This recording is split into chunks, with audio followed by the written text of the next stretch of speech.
Teks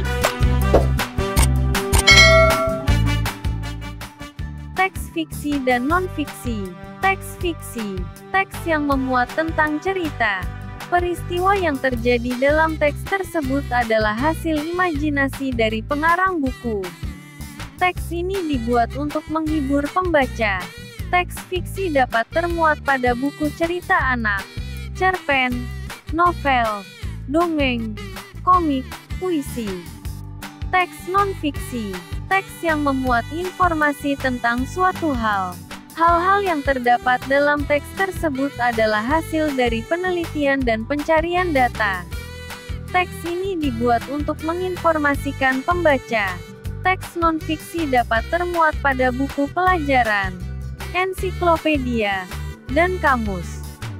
Bagian-bagian buku dan penjelasannya. Dengan memahami bagian-bagian buku ini, pembaca dapat lebih mudah mengenali dan menghargai setiap elemen dalam buku, serta mendapatkan gambaran yang lebih jelas tentang isinya sebelum memutuskan untuk membacanya. Setiap buku terdiri dari beberapa bagian penting yang memiliki fungsi dan kegunaannya masing-masing. Berikut adalah penjelasan dari bagian-bagian buku. 1. Cover buku. Cover atau sampul buku merupakan bagian luar dari buku yang berfungsi melindungi isi buku serta menarik perhatian pembaca.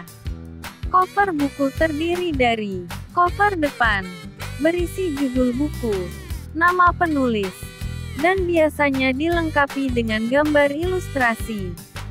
Gambar ini bisa berupa desain visual yang mewakili isi atau tema buku. Cover belakang. Di bagian ini biasanya terdapat sinopsis atau ringkasan isi buku, yang memberikan gambaran singkat tentang cerita atau topik buku tersebut. 2. Judul buku. Judul buku terdapat pada cover depan dan menjadi salah satu informasi utama untuk menarik perhatian pembaca.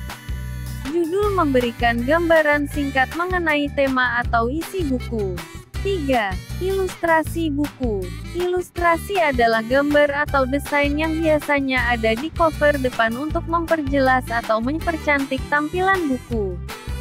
Selain di cover, ilustrasi juga bisa muncul di dalam buku, khususnya pada buku anak-anak atau buku dengan konten visual seperti komik. 4. Punggung buku. Punggung buku adalah bagian samping buku yang menghubungkan cover depan dan cover belakang. Di punggung buku biasanya tertulis judul buku dan nama penulis, yang membantu pembaca mengenali buku ketika disusun di rak. Tidak semua buku memiliki punggung, terutama buku-buku yang tipis. 5. Halaman buku. Di dalam buku, terdapat halaman-halaman yang memuat isi buku berupa teks, gambar, atau kombinasi keduanya. Isi halaman inilah yang menjadi inti dari buku, menguraikan informasi, cerita, atau pengetahuan yang ingin disampaikan oleh penulis. 6. Belakang buku, sinopsis, resensi. Di bagian belakang cover buku, seringkali terdapat sinopsis atau resensi. Sinopsis memberikan ringkasan singkat tentang isi buku, memperkenalkan tema atau cerita buku untuk menarik minat pembaca. Mengenali buku fiksi dan non-fiksi dari bagian-bagian buku. Secara umum, buku dibagi menjadi dua jenis, yaitu fiksi dan non-fiksi. Cara membedakan keduanya bisa dilihat dari bentuk fisik hingga isi buku. Sampul buku. Sampul atau cover buku memuat berbagai informasi mengenai isi buku, seperti judul, penulis, penerbit, dan tahun terbit. Sampul buku fiksi biasanya memiliki corak warna dan gambar yang bervariatif serta terkadang menggunakan bahasa tidak baku. Pada buku non-fiksi, bahasa yang digunakan adalah bahasa baku. Daftar isi. Daftar isi berisi urutan judul pada tiap bab beserta halaman yang terdapat pada sebuah buku. Fungsi daftar isi untuk memudahkan pembaca mencari judul atau bagian yang dituju secara cepat tanpa harus mencari satu per satu. Isi buku. Isi buku fiksi berdasarkan hayalan atau imajinasi penulisnya. Bahasa yang digunakan buku fiksi cenderung santai dan tidak baku. Sementara itu, isi buku non-fiksi berisi kajian ilmiah yang disusun berdasarkan data, fakta, penelitian, ataupun pengamatan. Bahasa yang digunakan dalam buku non-fiksi cenderung baku.